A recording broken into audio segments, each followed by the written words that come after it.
세겜은 수꽃과 달리 가나안 안에 있는 땅이었지만 야곱은 여전히 베델로 나아가지 않고 자신이 생각한 곳에서 안주하면서 살아가죠. 거기서 제단을 쌓고 이스라엘 하나님이라 부르며 하나님께 제사를 드렸죠. 그런데 또 무엇도 하나요? 세겜의 아버지인 하몰으로부터 땅을 삽니다. 자신이 정한 곳에서 하나님께 제사도 드리지만 하나님께서 말씀하신 베델로는 나아가지 않았다는 거죠. 여러분, 세겜에서 베델까지는 도보로 하루만 가면 도착할 수 있는 거리였습니다. 그런데도 야곱은 어디에 머무른다고요? 베델이 아니라 세겜에 머물렀다는 것입니다. 라반이 있었던 밧달 아람에서 베델까지 가는 경로인 숫꽃과 세겜에서 집을 짓고 우리를 짓고 땅을 샀다는 것은 베델을 가기 위해서 잠시 머문 것이 아니라 베델에 가기를 멈추고 그곳에서 살았다는 것을 다시 한번 우리에게 말해준다는 거죠. 여러분, 정확히 가야 할 곳이 있다면 아무리 가까이 가서도 그곳에 가지 않으면 가지 않은 것이 됩니다. 만약 누구와 만나기로 했는데 약속 장소에 간 것과 약속 장소 근처까지 간 것은 완전히 다른 일이죠. 근처까지 갔다는 말은 무슨 말인가요? 약속 장소에 가지 않았다는 말이 됩니다. 여행 같은 경우에는 꼭 목적한 곳에 가지 못하더라도 그곳에 사람이 많거나 혹은 그 전에 괜찮은 곳이 있다면 계획을 바꿀 수도 있고 변경할 수도 있습니다. 그런데 어디에 가서 누구를 만나야 하고 무엇을 해야 하는 것이라면 우리는 꼭 그곳에 가야 한다는 거죠.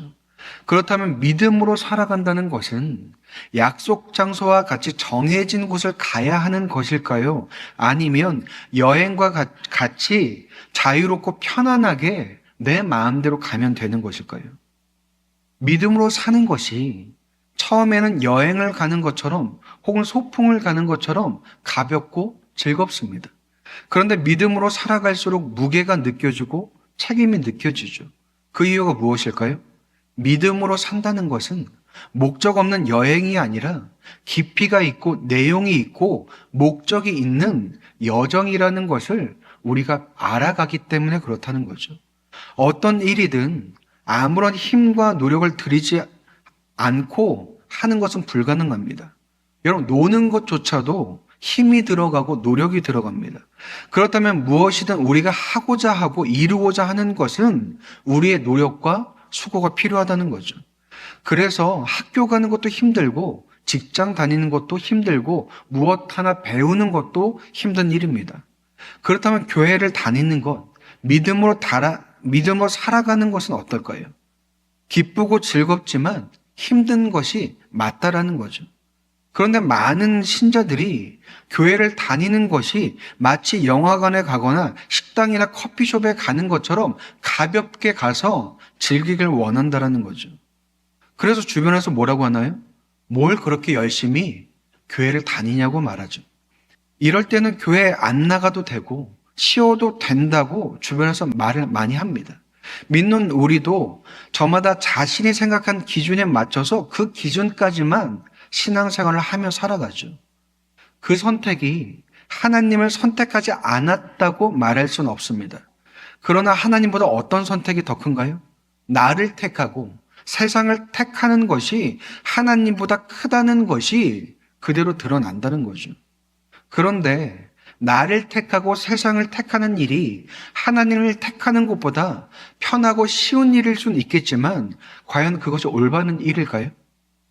여러분, 세겜에서 야곱에게 어떤 일이 생기냐면 비극적인 일이 생깁니다. 야곱에게 디나라는 딸이 있었는데 세겜의 그 땅에 있는 여인들을 보러 나갔다가 세겜 땅의 추장인 세겜이라는 이름을 한 남자에게 겁탈을 당하게 됩니다. 세겜은 디나를 무척이나 사랑했다고 기록하고 있습니다. 그래서 디나에게 위로하는 말을 하고 자신의 아버지인 하몰에게 디나를 아내로 얻게 해달라고까지 부탁하고 말을 하죠. 그런데 이 이야기를 들은 야곱과 아들들은 세겜이 디나에게 해서는 안 될 일을 했을 뿐 아니라 우리 모두를 수치스럽게 만들었다고 하며 괴로워하고 분노합니다. 그때 세겜과 그의 아버지인 하몰이 찾아가서 세겜이 디나를 원하니 아내로 삼게 해달라고 부탁을 합니다. 그뿐 아니라 당신의 딸들을 우리에게 주고 우리의 딸들을 당신에게 줄 테니 서로 결혼하여서 우리 같은 민족이 되자고 말합니다. 그래서 이 땅에서 자유롭게 살고 서로 물건도 사고 팔면서 함께 살아가자고 이야기합니다. 세겜도 그때 더불어서 디나만 아내로 나한테 준다면 아무리 큰 혼수와 예물들을 당신들이 요구할지라도 내가 그것을 받아들이고 기꺼이 그것을 해주겠다고 이야기합니다. 그런데 야곱의 아들들이 뭐라고 말하나요? 그럴 수 없다고 말합니다. 할례를 받지 않은 사람들에게 우리 누이를 줄 수 없다고 이야기하죠. 대신 너희 모든 남자들이 할례를 받으면 너희가 말한 대로 서로 결혼하고 함께 살아가겠지만 그렇지 않는다면 디나를 데리고 이 땅을 떠나겠다고 말합니다. 그래서 세겜과 하몰이 돌아가서 어떻게 하나요? 야곱과 그의 아들이 말한 것을 들은 대로 그 모든 이야기를 전하고 모든 남자들에게 할례를 행하게 합니다. 그런데 그때 어떤 일이 생기나요? 시몬과 레이가 가서 세겜과 하몰뿐 아니라 거기에 있는 모든 남자들을 살해합니다. 그리고 거기에 있던 디나를 데리고 옵니다. 또한 거기에 있던 모든 재물과 자녀와 아내들까지도 빼앗아 옵니다. 이 사건이 말하는 바가 무엇일까요? 야곱이 베델로 가지 않고 세겜 땅에 머물러 있었기 때문에 하나님께서 그 땅에서 살 수 없도록 이런 일을 생기게 하신 것일까요? 그렇지 않습니다. 여러분, 이 사건은 하나님이 만드신 사건이 아니라 야곱의 선택과 결정으로 일어난 일입니다. 여러분, 세상을 선택하는 건 세상이 주는 유익을 택하는 일이기도 하지만 그만큼이나 세상의 위협에 노출되는 일이기도 하다는 거죠. 여러분, 이 세상에 좋기만 한 일은 없습니다. 여러분, 활자 중독이라고 들어보셨습니까? 알코올이나 마약에만 중독되는 게 아니라 글자에 중독되어서 책이나 신문을 보지 않으면 안 되는 게 활자 중독입니다. 그래서 저는 그 활자 중독이 좋아 보이더라고요. 왜냐하면 읽어야 할 책이 많은데 책 읽는 게 좋으면 얼마나 좋을까 하는 어린 마음이 제게도 있었습니다. 여러분, 책 읽는 것을 나쁘다고 말할 사람이 있나요? 아무도 없죠. 그런데도 그 좋은 것을 하더라도 중독될 위험이 있다는 것입니다. 많은 사람들이 유익하고 무해하다고 하는 일에도 위험이 있다면 다른 세상 일들은 어떨까요? 더 위험할 뿐 아니라 위험하지 않은 일이 존재하지 않는다는 거죠. 그리고 우리가 그것을 선택할 때 그런 위험에 노출될 수밖에 없다는 것입니다. 물론 위험에 노출되었다고 해서 그것이 다 위험으로 연결되는 것은 아닙니다. 그런데 야곱의 상황은 어떠한가요? 안타깝게도 자신의 선택으로 인해 위험에 노출되었을 뿐 아니라 디나가 겁탈을 당하고 자신의 아들들이 사람들을 살해하고 세겜 땅에 있던 사람들이 살해당하는 비극적인 일로 연결되었다는 것입니다. 그런데 여러분, 중요한 것은 야곱이 선택했다는 사실은 바뀌진 않는다는 겁니다.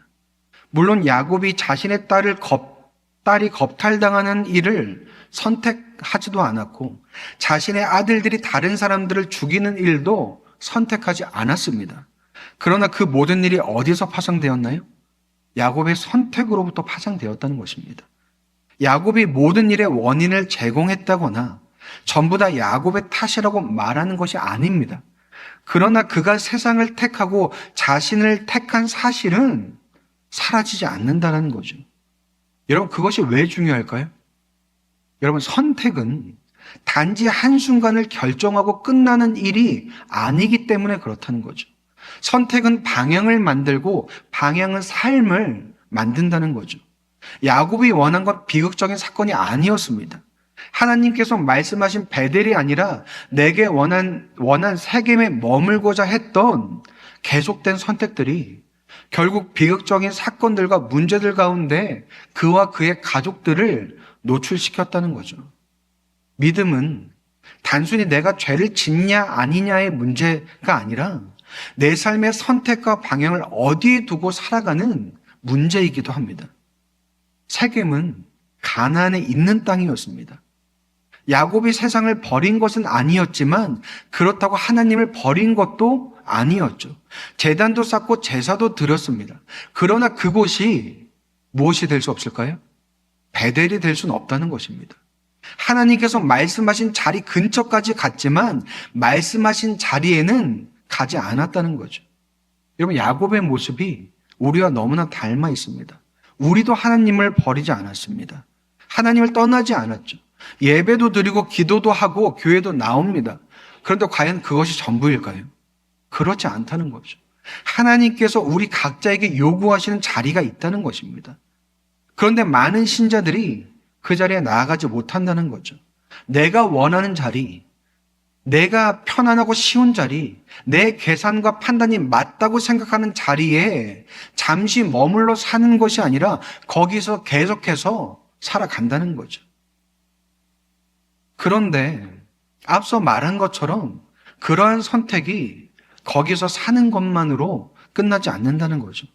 내 선택은 방향을 만들고 방향은 삶을 만들어 간다라고 이야기했습니다. 그래서 결국에는 그 삶이 나의 모든 생각과 모습과 태도와 관계에 영향을 미친다는 거죠. 야곱이 세겜을 선택한 단 하나의 결정이 여러분 이 모든 비극을 만들어낸 것은 아닙니다. 에서와 화해하고 난 후에 그의 선택들과 그의 방향들이 계속해서 그의 삶에 영향을 미쳤을 뿐 아니라 그렇게 만들어진 야곱의 삶이 자신뿐 아니라 자신의 속한 사람들에게도 죄가 충돌하고 파괴가 일어날 수 있는 자리로 이끌었다는 거죠. 그렇지만 하나님께서는 어떻게 하셨나요?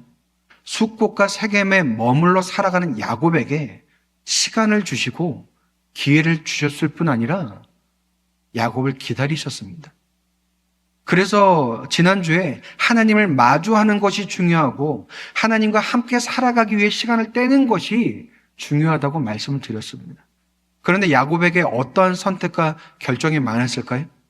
하나님보다 세상을, 하나님보다 나를 선택했다는 거죠. 하나님을 선택하지 않은 것은 아닙니다. 그러나 그의 선택들을 모아보면 하나님이 아니었다는 거죠. 그래서 하나님은 세겜에서 일어난 이 일을 가지고 징계로 사용하십니다.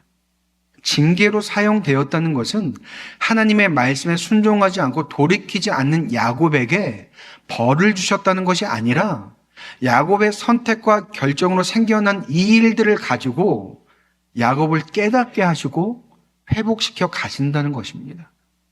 하나님께서 이러한 결과를 만들어내신 게 아닙니다. 야곱이 만든 그 결과로부터 하나님께서는 그를 방치하지 않으시고 거기로부터 건져내시고 돌이키게 하신다는 거죠. 그런데 많은 오해는 무엇일까요? 하나님께서 야곱을 벌 주셨다. 혹은 하나님께서 야곱을 치셨다고 너무나 쉽게 생각한다는 겁니다. 그래서 이 모든 일에 대한 책임이 하나님께 있는 것처럼 야곱의 책임이 약간은 있다고 하더라도 이 정도의 크기와 세기로 하실 필요는 없지 않냐고 생각하고 원망하는 것이 우리의 모습이라는 거죠. 그런데 하나님께서는 그렇게 하지 않으셨습니다. 그렇다면 또 꼬리를 무는 생각이 무엇일까요? 하나님께서 모든 것을 다 아신다면 이런 사건이 생기지 않도록 막아주셨어야 하는 게 아닌가를 또다시 생각하게 되죠. 왜 막아주지 않고 도와주지 않으셔서 이런 일을 나로 하여금 당하게 하냐를 생각하게 됩니다. 여러분, 하나님은 우리를 사랑하십니다. 우리를 사랑하신다는 것은 우리에게 주신 자유를 뺏지 않는다는 말입니다. 만약 부모 말대로 하나도 잘못된 것을 선택하지 않고 올바른 것만 선택하도록 누군가 키워줬다면 여러분, 그건 완벽하게 자란 것이 아니라 옴짝달싹하지 못하게 자란 것이고 사랑받으며 자랐다고 말할 수 없다는 거죠. 여러분, 하나님께서는 우리를 그렇게 만들지 않으셨다는 거죠. 그런데 사랑으로 주어진 자유가 사람들에게 어떻게 쓰여지나요? 하나님이 아니라 세상을 선택하는 일로, 남이 아니라 자신의 유익을 선택하는 일로 죄를 짓고 범죄하는 일에 쓰입니다. 하나님께서 그런 일들을 기뻐하셨을까요? 기뻐하지 않으십니다. 그렇다면 하나님께서 사람의 모든 자유를 빼앗아서 올바른 것만 선택하게 하시고 잘못된 것을 선택할 수 없는 존재들로 살아가게 하는 것이 여러분 맞을까요? 그럴 수 없다는 거죠. 그렇다면 하나님께서 우리에게 원하시는 것은 무엇일까요? 다른 사람의 잘못된 자유로 상처를 입고 고통을 받는 이 세상 속에서 사랑으로 주어진 자유를 통해 하나님을 선택하고 아름답게 살아가길 원하신다는 거죠. 그래서 하나님께서는 다른 사람의 자유도 빼앗지 않으시지만 나의 자유도 그래서 빼앗지 않으시는 것입니다. 그래서 여러분, 자유는 하나님 없이 내 마음대로 살아갈 수 있는 권리가 아니라 사랑과 기쁨으로 하나님을 선택할 수 있는 책임이 된다는 거죠. 억지로 혹은 강제로 하나님을 선택하는 것이 아니라 사랑과 기쁨으로 하나님을 선택할 수 있는 소중한 존재로 나를 지으셨다는 것을 나타내 주는 것이 바로 자유가 되는 것입니다. 그렇게 구별된 존재로 사는 것이 여러분 성경이 말하는 거룩하게 살아가는 것입니다. 여러분, 거룩이란 단어는 구별하다, 구분하다, 때로 따로 떼어놓다 라는 의미입니다. 도덕적으로 완벽하고 뛰어난 것을 말하는 게 아닙니다. 물론 하나님께서는 죄가 없으시지만 하나님께서 거룩하시다는 것은 구별된 분이라는 거죠. 그래서 하나님께서 우리에게 요구하시는 게 무엇인가요? 내가 거룩하니 너희도 거룩하라고 말씀하십니다. 세상과 구별된 존재로서 하나님께서 주신 자유로 하나님을 선택할 수 있는 존재들로 살아가라고 말씀하시는 것입니다. 숫곳과 세겜에 머무는 야곱에게 그가 어떠한 사건을 겪든지 내버려 두시는 것이 아니라 다시 구별된 존재와 정체성으로 살아가도록 야곱이 깨닫게 하시며 회복시키시는 것이 오늘 나타나는 하나님의 징계라는 거죠. 그렇다면 세겜을 선택하는 것을 오늘의 빗대어 보면 단순히 지역을 택하는 일이 아니라 하나님도 버리지 않고 세상도 버리지 않는 적당한 신앙에 머무르는 것이 세겜을 선택하는 일이 됩니다. 하나님은 거기에 머물러 있는 야곱뿐 아니라 우리 각자에게도 돌이키라고 말씀하고 계시다는 거죠. 그 자리에 있는 우리들을 포기하지 않으시고 끝까지 말씀하시고 붙들고 계시다는 것입니다. 또한 우리 삶에서 벌어지는 고통과 고난이 비극으로만 끝나지 않게 하신다는 거죠. 디나와 시므온과 레이뿐 아니라 야곱의 모든 가족이 죄악 속에 거하지 않게 하십니다. 그리고 유혹 속에서 벗어나게 하시죠. 세겜과 하몰이 야곱과 아들들에게 제안했던 내용은 같은 민족이 되자는 내용이었죠. 서로 교류하며 함께 살아가는 한 민족이 되자는 말이었습니다. 그런데 거기서 흐려지는 게 무엇일까요? 바로 하나님의 자녀라는 사실이 흐려집니다. 하나님께서 우리를 구별하여 부르셨습니다. 단순히 이 세상에서 안주하며 살아가는 것이 아니라 하나님의 뜻을 이루는 하나님의 영광스러운 자녀로 우리를 부르셨죠. 세상과 달리 하나님과 관계를 맺고 살아가는 당신의 자녀로 세우셨습니다. 그런데 세겜과 하몰의 의도가 악하지 않았다고 할지라도 그들과 결혼하며 살아가는 것은 하나님께서 야곱에게 주신 정체성을 잃어버리고 살아가는 것입니다. 그래서 이후에 성경에 보면 이방 민족과 결혼하는 것이 금지가 됩니다. 왜냐하면 정체성을 잃어버릴 뿐 아니라 오히려 이방 민족이 섬기는 우상들을 섬기고 그들의 기준과 그들의 문화에 영향받는 일이기 때문에 그렇다는 거죠. 그래서 하나님께서는 야곱으로 하여금 어떻게 하시나요? 35장 1절에 이렇게 기록되어 있습니다. 하나님이 야곱에게 이르시되 일어나 베델로 올라가서 거기 거주하며 내가 내 형 에서의 낯을 피하여 도망하던 때에 내게 나타났던 하나님께 거기서 제단을 쌓으라 하신지라 라고 말합니다. 세겜을 떠나 베델로 가라고 명하시죠. 이미 하나님께서는 야곱이 라반의 집에 있을 때부터 베델로 가라고, 네가 태어난 그 땅으로 돌아가라고 말씀하셨습니다.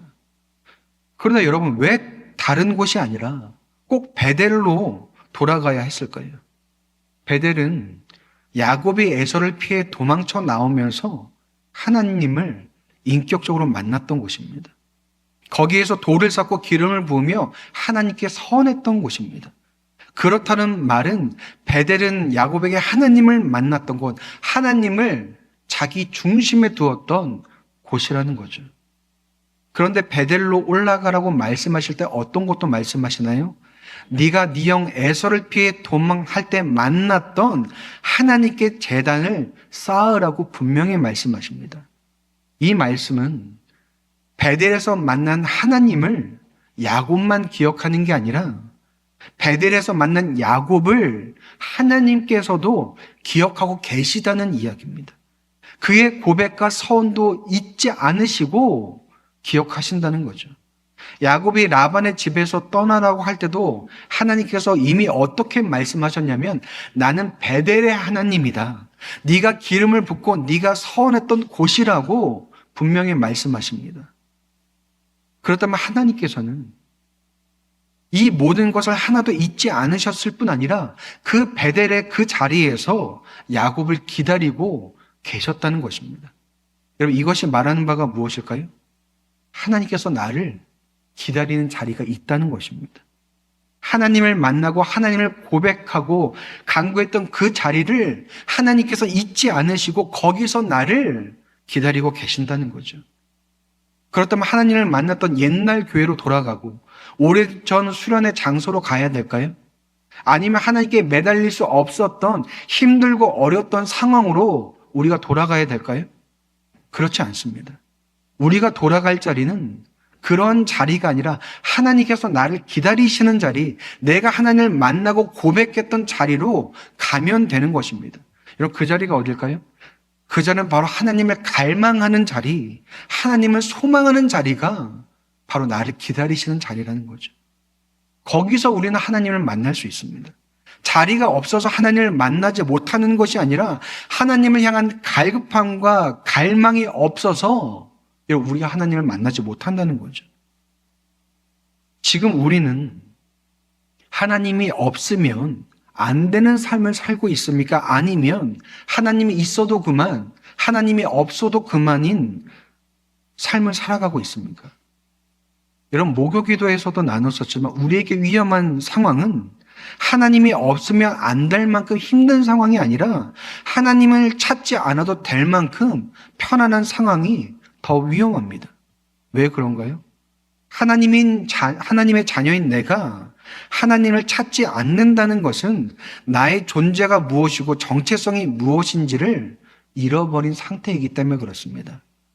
영적인 무감각에 빠져서 하나님을 구하지 않는 것이 왜 잘못인지를 모르고 있다는 거죠. 여러분, 야곱을 다루면서 이 내용이 계속해서 반복됩니다. 하나님을 구하는 것은 너무나 짧고 하나님을 구하지 않는 것은 너무나 긴 상태가 계속해서 반복되어서 일어납니다.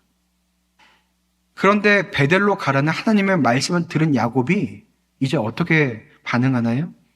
2절부터 4절까지 말씀 제가 읽어드리겠습니다. 야곱이 이에 자기 집안 사람과 자기와 함께한 모든 자에게 이르되 너희 중에 있는 이방 신상들을 버리고 자신을 정결하게 하고 너희들의 의복을 바꾸어 입으라. 우리가 일어나 베델로 올라가자. 내 환난 날에 내게 응답하시며 내가 가는 길에서 나와 함께 하신 하나님께 내가 거기서 제단을 쌓으려 하노라 하매 그들이 자기 손에 있는 모든 이방 신산들과 자기 귀에 있는 귀고리들을 야곱에게 주는지라. 야곱이 그것들을 세겜 근처 상수리 나무 아래에 묻고 라고 말하고 있습니다. 베델로 올라가자고 말하죠. 정결하지 못한 모든 모습을 버리고 하나님께 나아가자고 말합니다. 그랬더니 야곱과 함께했던 사람들이 야곱에게 무엇을 주나요? 모든 이방 신상들과 귀걸이를 야곱에게 주고 야곱은 그것을 세겜에 있는 상수리 나무 아래에 묻습니다. 이것이 말하는 바가 무엇일까요? 야곱뿐 아니라 야곱에게 속한 가족과 사람들이 무엇을 섬겼나요? 하나님이 아닌 이방신을 섬기고 이방 문화에 물들어 있었음을 보여주는 장면입니다. 하나님을 뜻을 따라 떠났지만 그들에게 가득했던 건 하나님이 아니라 우상과 세속적인 것들로 가득했다는 것을 보여준다는 거죠. 여러분, 사람의 마음은 항상 무언가로 채워집니다. 채워지지 않으면 허전해서 살아갈 수가 없습니다. 아무것도 바라지 않고 아무것도 원하지 않는 사람이 있다면 그 사람은 이 세상을 초월할 만큼 건강하거나 반대로 너무나 건강하지 않은 상태에 있는 것입니다. 그래서 사람들은 저마다 자신이 원하는 것으로 자신의 마음을 채워가고 자신의 삶을 채웁니다. 그런데 하나님의 자녀인 우리의 마음에 하나님으로 채워져 있지 않는다면 어떻게 될까요? 하나님이 아닌 것으로 채워질 수밖에 없다는 거죠. 내 마음 속에, 내 삶 속에 하나님이 계시지 않는 만큼 세상으로 더 채워지고 나로 더 채워질 수밖에 없다는 것입니다. 그렇다면 과연 내 마음은 무엇으로 채워져 있는지를 돌아봐야 한다는 거죠. 그리고 과연 나에게 내 마음을 하나님으로 채우고자 하는 마음과 갈망이 있는지도 봐야 하는 것입니다. 여러분, 사람이 물에 빠져서 죽는 게 아니라 물에서 나오려고 하지 않기 때문에 죽는다는 말이 있습니다. 여러분, 중독이라는 말이 무엇인가요? 어떤 것에 빠져서 그것 없이는 살아갈 수 없는 상태를 중독이라고 말합니다. 그것 없는 인생을 꿈꿀 수 없고 스스로 끊어내고 싶어도 그럴 수 없다면 중독이라는 거죠. 만약 내가 원하고 바라는 것들로 인해서 좋든 싫든 하나님 앞에 온전히 나아가지 못하다면 우리는 영적으로 병들어 있고 중독되어 있는 상태입니다.